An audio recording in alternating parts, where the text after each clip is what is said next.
எப்படி வெளியே போச்சு? ஆனந்திடம் கடுகடுத்த விஜய். இரவோடு இரவாக முக்கிய மீட்டிங். வெளியாகும் அறிவிப்பு. மெட்ரோ டிஎன் நியூஸ் சேனல் நேயர்களுக்கு வணக்கம். தமிழக அரசியல் களம் தேர்தலை முன்னிட்டு சூடுபிடித்து வரும் நிலையில் நடிகரும் தமிழக வெற்றிக் கழகத்தின் தலைவருமான விஜய் டெல்லியில் இருந்து சென்னை திரும்பியதும் கட்சியின் உயர்மட்ட நிர்வாகிகளுடன் விஜய் தீவிர ஆலோசனை நடத்தியுள்ளார். இந்த நிலையில் மிக முக்கிய அறிவிப்பு ஒன்றை விஜய் வெளியிட உள்ளதாக தகவல் வெளியாகியுள்ளது.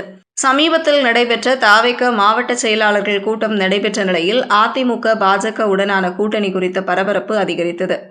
என்டிஏவில் தாவேக இணையும் வாய்ப்பு இருப்பதாக செய்திகள் பரவிய நிலையில் இந்த தகவல்கள் அனைத்தையும் தாவேக தரப்பு மறுத்தது. இந்த நிலையில் கட்சியின் பொதுச் செயலாளர் ஆனந்த் மற்றும் நிர்வாகிகளுக்குள் பேசிய விவகாரங்கள் வெளியானதால் விஜய் அதிருப்தி தெரிவித்ததாகவும் கூறப்படுகிறது. மேலும் கட்சிக்குள் சில நிர்வாகிகளிடையே அதிகார போட்டி நிலவுவதாகவும் தகவல்கள் வெளியாகியுள்ளன.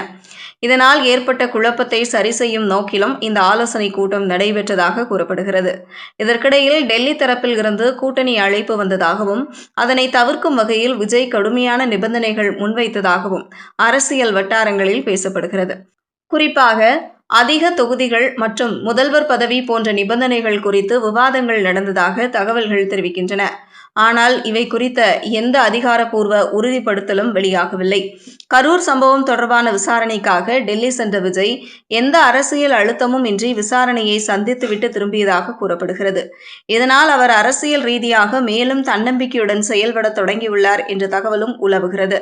சென்னையில் நடைபெற்ற ஆலோசனை கூட்டத்தில் கட்சிக்குள் நிலவும் கருத்து வேறுபாடுகளை களைய விஜய் நேரடியாக தலையிட்டு பேசினார் என கூறப்படுகிறது. குறிப்பாக நிர்வாகிகள் இடையேயான முரண்பாடுகளை சரி செய்து தேர்தல் பணிகளில் ஒருங்கிணைப்பை அதிகரிக்க வேண்டிய அவசியத்தை அவர் வலியுறுத்தியதாக தகவல்கள் தெரிவிக்கின்றன. இதற்கிடையில் தாவேக இணை பொதுச் செயலாளர் CTR நிர்மல்குமார் சமூக வலைதளத்தில் வெளியிட்ட பதிவில் பாஜக அதிமுக உள்ளிட்ட கட்சிகளுடன் கூட்டணி பேச்சுவார்த்தை நடைபெறுகிறது என்ற தகவல்கள் முற்றிலும் தவறானவை. எந்த தரப்புடனும் எந்த மட்டத்திலும் பேச்சுவார்த்தை நடைபெறவில்லை என்று தெளிவுபடுத்தியுள்ளார். மேலும் இந்த வதந்திகள் திமுக தரப்பில் இருந்து திட்டமிட்டு பரப்பப்படுகின்றன என கூறியிருந்தார். அதே நேரத்தில் அரசியல் வட்டாரங்களில் வெளியாகும் தகவல்களின்படி விஜய் ஆரம்பத்தில் இருந்தே பாஜக கூட்டணியில் இணைய விருப்பம் இல்லாதவராக இருந்துள்ளார் என கூறப்படுகிறது. கொள்கை ரீதியாக எதிரியாக கூறிய கட்சியுடன் இணைந்தால் மக்கள் மத்தியில் நம்பகத்தன்மை பாதிக்கப்படும் என்ற கணிப்பில் அவர் உறுதியாக உள்ளார் எனவும் தெரிவிக்கப்படுகிறது. மேலும் பெரிய அரசியல் ஆஃபர்கள் முன்வைக்கப்பட்டதாகவும் முதல்வர் பதவி வரை வாய்ப்பு பேசப்பட்டதாகவும் தகவல்கள் வெளியாகின. இருப்பினும் அவற்றையெல்லாம் பொருட்படுத்தாமல் தனித்த அரசியல் பாதையை தேர்வு செய்யவே விஜய் முடிவு செய்துள்ளதாக கூறப்படுகிறது. தமிழக அரசியலில் தொடர்ந்து பரபரப்பை ஏற்படுத்தி வரும் தாவேக விஜயின் அறிவிப்பு முக்கிய திருப்பமாக அமையும் என எதிர்பார்க்கப்படுகிறது. கூட்டணி வேட்பாளர் அறிவிப்பு, தேர்தல் வியூகங்கள் ஆகியவை குறித்து தெளிவான நிலைப்பாடு வெளிவந்தால் தமிழக அரசியல் களத்தில் புதிய பரபரப்பு உருவாகும் என்கின்றனர் அரசியல் பார்வையாளர்கள்.